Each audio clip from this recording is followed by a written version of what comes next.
June 6, 1944. Normandy. Entire world watches as Allies storm beaches of France. Newspapers scream about D-Day. This is greatest invasion in history. But 17 days later, while world's attention locked on France, on Eastern Front begins operation that will eclipse D-Day in every measure. Operation Bagration, Soviet offensive in Belarus. 2.3 million Soviet soldiers against 800,000 Germans of Army Group Center. 4 fronts strike simultaneously from north, east, and south. In 5 weeks, Red Army will destroy 28 of 34 German divisions, advance 600 kilometers, liberate all of Belarus, reach borders of Poland. This is largest Allied victory of World War II. This is demonstration of Soviet military art at its peak. But in West, almost nobody knows about it. Operation Bagration, most successful and most forgotten battle of 1944. This is its story. By June 1944, Eastern Front stretches from Baltic to Black Sea, nearly 2,000 kilometers. And right in center of this line sticks out huge bulge in Belarus. Army Group Center, 800,000 German soldiers holding territory size of England. This bulge is legacy of 1941, when Germans broke deep into Soviet territory. 3 years it stands untouched. Germans turned it into fortress. 4 cities declared Fester Plätze, fortresses that cannot be surrendered. Vitebsk, Orsha, Mogilev, Bobruisk, each fortified with anti-tank ditches, minefields, bunkers. Hitler ordered, hold to the last. But this bulge has fatal weakness. It sticks forward like balcony. If strike from 3 sides simultaneously, north, east, south, entire grouping ends up in bag. 800,000 soldiers cut off from retreat. This is exactly what Soviet generals plan. Commanding operation is Marshal Georgy Zhukov, architect of Soviet victories at Moscow and Stalingrad. Executing are 4 front commanders: Bagration in north, Chernyakhovsky in center north, Zakharov in center south, Rokossovsky in south. Plan simple in theory, complex in execution. 4 strikes simultaneously, break through defense, encircle, destroy. But first need to deceive Germans. Soviets concentrate incredible forces, 2.3 million men, 5,200 tanks, 5,300 aircraft, 31,000 guns. Ratio 3-to-1 in men, 6-to-1 in tanks. Germans outnumbered in every measure, but there's problem. If Germans learn about concentration of such forces, they'll either strengthen defense or start retreating before strike. Need deception. Soviets launch Operation Maskirovka, masking. In south and Ukraine, Soviets build false tank parks from plywood. Radio stations transmit fake conversations. Generals demonstratively visit southern fronts. German reconnaissance photographs all this and reports. Main strike will be in south, and in Belarus, troops transferred only at night. During day, no movement. Tanks hidden in forests, artillery camouflaged with branches, radio silence strictest. In 3 weeks into Belarusian forests and swamps, pull 2.3 million soldiers, thousands of tanks, tens of thousands of guns. Germans notice nothing. June 22nd, exactly 3 years after German invasion of USSR. Soviets chose this date specially, symbolic revenge. German command still awaits strike in south. Army Group Center calm. Reserves stretched across entire front.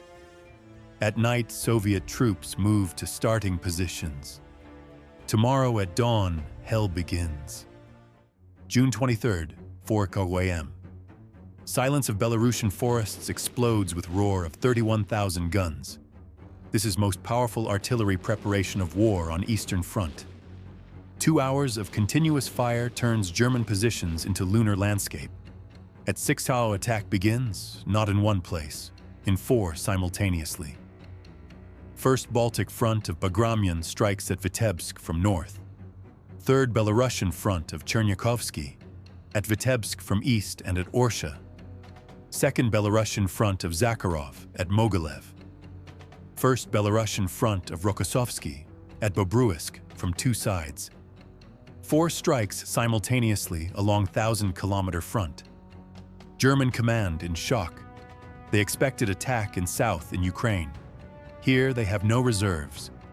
Army Group Center stretched in thin line, and this line breaks in 4 places at once. By end of first day, Soviet troops broke through defense to depth of 15 to 30 kilometers on all sectors. German fortifications built for 3 years overcome in 1 day. Tank corps rush into breakthroughs. German commanders demand permission to retreat. Hitler refuses. Hold fortress cities to the last. This decision dooms thousands of his soldiers. Next 4 days are demonstration of Soviet deep operation tactic. Don't stop after breakthrough. Don't consolidate. Continue offensive without pause. June 24th. Day 2. Breakthroughs widen. Tank corps rush into depth of defense. German reserves try to counterattack, but they're too few. For each German division come 3-4 Soviet. Math is merciless. June 25th, Day 3. In North pincers converge around Vitebsk. 5 German divisions encircled. Hitler orders hold out. Garrison Commander General Gollwitzer requests permission to break through. Denied. In South pincers tighten around Bobruisk. June 26th. Day 4. Vitebsk fully encircled. 35,000 German soldiers in Cauldron. Contact with outside world cut. In center, German grouping between Orsha and Mogilev understands threat and begins retreating toward Minsk, trying to avoid encirclement. June 27th. Day 5. In 5 days, Soviet troops advanced 100 kilometers. That's 20 kilometers per day. Incredible speed for Eastern Front.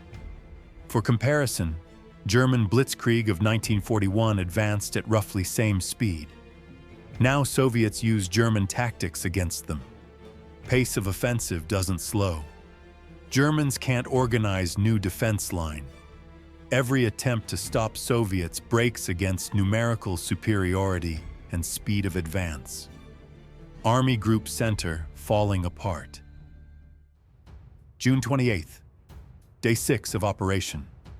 In Vitebsk, General Gollwitzer understands. Ring closed.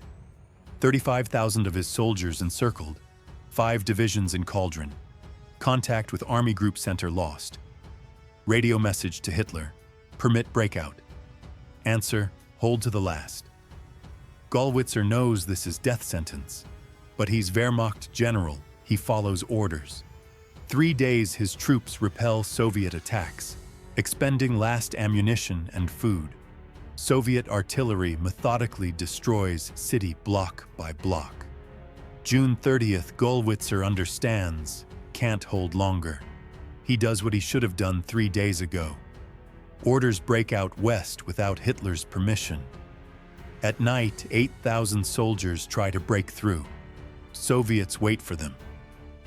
In darkness and chaos, only 2,000 break through. Rest killed or captured. Gollwitzer among those who broke through. When he reports to Hitler about loss of Vitebsk and 33,000 soldiers, Führer comes into rage. Gollwitzer accused of cowardice for unauthorized breakout. But alternative was one, death or captivity of all 35,000. Vitebsk, first cauldron of Operation Bagration. But not last.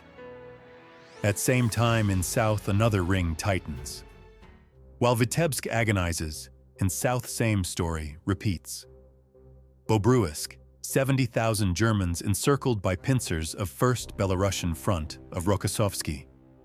Garrison Commander General Harp also requests permission to retreat. Hitler again refuses. June 29th, ring closes. Germans in Bobruisk desperately try to break through. June 30th, massive attack west, repelled. July 1st, another attempt, again repelled. Soviet artillery and aviation methodically destroy encircled. By July 3rd, resistance broken. Of 70,000 encircled, about 20,000 will survive. Rest dead. But while cauldrons of Vitebsk and Bobruisk being liquidated, even more dramatic race unfolds.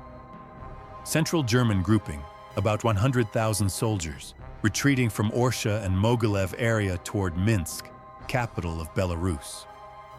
They know if don't reach Minsk quickly, will be encircled, but Soviet tank corps moving faster. Generals Rotmistrov from north and Pliev from south receive order. Overtake retreating Germans, close ring beyond Minsk. This is race for speed. Germans retreating at 15 kilometers per day, burdened with wounded and equipment. Soviet tanks rush 30-40 kilometers per day, dropping everything that slows movement. July 3rd, day 11 of operation. Soviet tanks burst into Minsk from north and south almost simultaneously. Red flag rises over liberated capital. But this isn't end of battle. East of Minsk, in forests and swamps of Belarus, 100,000 German soldiers moving into trap. They don't yet know exit is closed. July 4th, retreating German columns approach Minsk and discover red flags over city. Soviets here. Exit closed. 100,000 German soldiers of 4th and 9th Armies trapped in giant cauldron east of Minsk. Army commanders Generals von Tippelskirch and Jordan try to coordinate breakout, but it's almost impossible. Communications disrupted, units mixed, ammunition and fuel running out. Thousands of wounded, impossible to evacuate. July 5th, Germans undertake massive attempt to break through Minsk. Several thousand soldiers attack Soviet defensive city from east, fighting in suburbs. Some groups manage to break through, but majority thrown back. Soviet ring holds. Encircled withdraw into forests east of Minsk. Form defensive perimeter in swampy terrain. Maybe forest will help? Maybe can hold until relief? But no one to relieve. Army Group Center has no reserves left. They're alone. Soviet command pulls fresh divisions to Cauldron. Ring tightens each day. Territory controlled by Germans shrinks. Artillery methodically shells forest positions. Aviation bombs troop concentrations. In Cauldron, hunger begins. German soldiers understand. This is Stalingrad in reverse. Only now they're in role of encircled Paulus's 6th Army. And finale will be same. July 9th begins final assault on Minsk pocket. Soviet troops attack along entire perimeter. German defense cracks. Units surrender in whole battalions. Officers lose control over soldiers. July 10th, resistance becomes sporadic. No unified front anymore. Pocket breaks into several isolated groups in forests. Some try to break through in small groups. Most surrender. July 11th, one of German generals, Vincenz Müller, makes decision. Further resistance meaningless, it's just murder of soldiers. He surrenders with remnants of his division. Other commanders follow his example. July 12th to 13th, last pockets of resistance suppressed. Minsk Cauldron liquidated. 70,000 German soldiers captured. 30,000 killed. This is largest encirclement since Stalingrad. In total, in 3 weeks of Operation Bagration, Army Group Center lost over 200,000 men killed and captured. 28 of 34 divisions destroyed or bled white. This is more than Germany lost at Stalingrad. This is catastrophe from which Wehrmacht in East will never recover. But Operation Bagration not yet finished. While Cauldrons being liquidated, forward Soviet units continued offensive west. to borders of Poland, to borders of Germany itself. July 13th. Minsk cauldrons liquidated, but Soviet offensive doesn't stop. Forward tank corps already 100 kilometers west of Minsk. Order simple: continue offensive until complete exhaustion of fuel and ammunition. Next 2 weeks are rapid pursuit of defeated enemy. Soviet troops liberate city after city: Baranovichi, Lida, Grodno, Bialystok. Germans try to delay at each river, at each height, but Soviet numerical superiority overwhelming, each defensive line broken in day. July 20th, Soviet troops force Neman, last major river of Belarus. July 23rd, reach pre-war Polish border. Belarus completely liberated in month. For comparison, Germans needed 3 years to capture it. Soviets, 5 weeks to take it back. July 24th, special moment. Soviet troops enter Brest, city where June 22nd, 1941 war began with German attack on USSR. Exactly 3 years and 1 month ago, defenders of Brest Fortress died here. Now red flag again over city. Symbolic circle closed. By end of July, offensive runs out of steam. Not because Germans stopped it. Simply Soviet troops stretched supply lines 600 kilometers. Fuel can't be brought up fast enough. Ammunition running out. Troops tired. Need pause for regrouping. July 29th, Operation Bagration officially completed. In 37 days, Soviet troops advanced 600 kilometers, from eastern Belarus to eastern Poland, from Vitebsk-Mogilev-Bobruisk line to Narew and Vistula rivers. This is one of most rapid offensives of World War II. How did Soviets destroy Army Group Center in 5 weeks? This is an accident. This is result of careful planning and brilliant execution. First, deception. Large-scale deception operation made Germans expect strike not where it would come. While German reserves pulled south to Ukraine, Soviets concentrated forces in Belarus. When June 23rd attack began, Army Group Center found itself without reserves. Second, concentration. Soviets created overwhelming numerical superiority at breakthrough sectors. Not across entire front, but on narrow sectors. 3-1, 6-1. German defense couldn't withstand such pressure. Third, simultaneity. 4 strikes at once. Germans couldn't transfer reserves because breakthroughs were everywhere. Each attempt to close one gap opened another. Fourth, speed. Soviet deep operation tactic. Don't stop after breakthrough. Continue offensive without pause. 20-30 kilometers per day. Germans couldn't organize new defense line. Each attempt to dig in outflanked. Fifth, exploitation into encirclements. Breakthroughs didn't just deepen, they turned into pincers that closed behind Germans.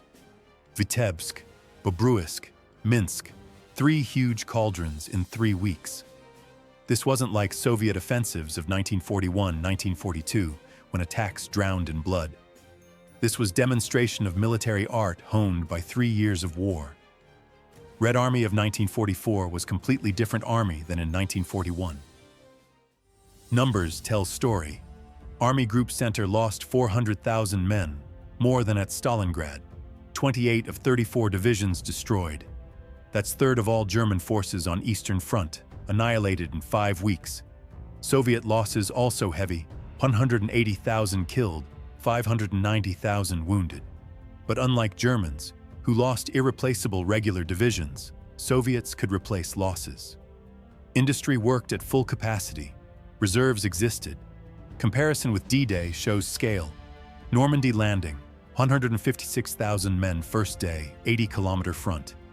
Bagration, 2.3 million men, 1,000-kilometer front. In 5 weeks, Allies in Normandy advanced 100 kilometers. Soviets in Belarus, 600.